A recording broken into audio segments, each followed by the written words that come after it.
Good morning, everybody. This is Janpha and this is my show, English in the Garden. I'm not in my garden, but rather I'm in my office. A very Tuesday morning with a book on phrasal verbs. Is a rather a grammar usage book uh, compiled by a chap by the name of Harvard surgeon many years ago. I think if you are learning English, you probably have heard of the phrasal verbs. This one, phrasal verb.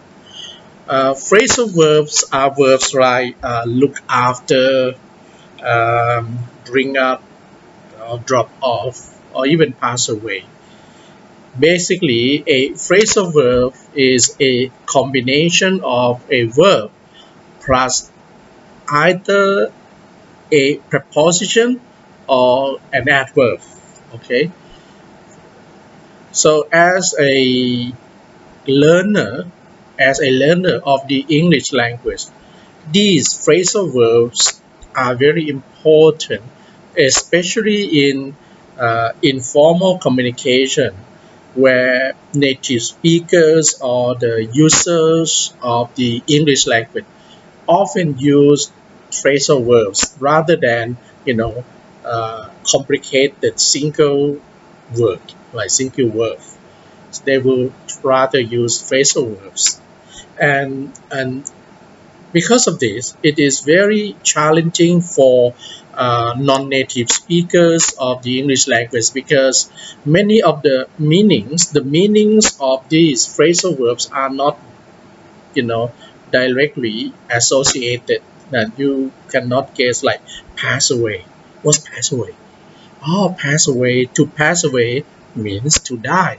Sometimes it has some special meaning. We call this idiom.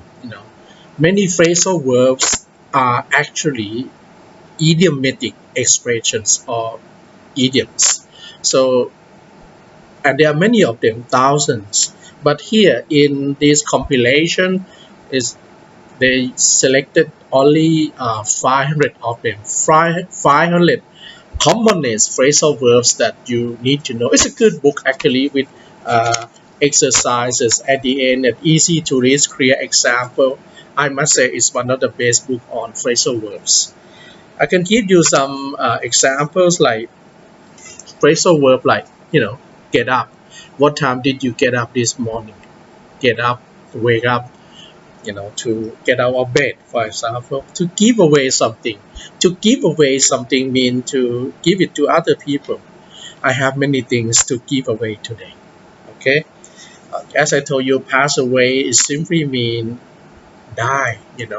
Like he passed away last month. To run into someone means to meet him or her, to meet them unexpectedly. Like for example, last week I ran into my own friend at the mall. Okay. To run out of something mean to use up something. Like we are running out of petrol, so we need to stop at the gas station. So these are very useful phrasal verbs. As an English language teacher, I would recommend that you pay special attention to phrasal verbs because they are very common in the English language.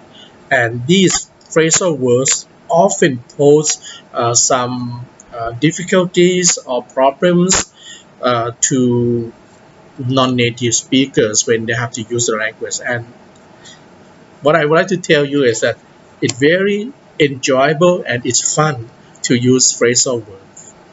Uh, so look after yourself, take care of yourself, and thank you for watching. See you in my next video.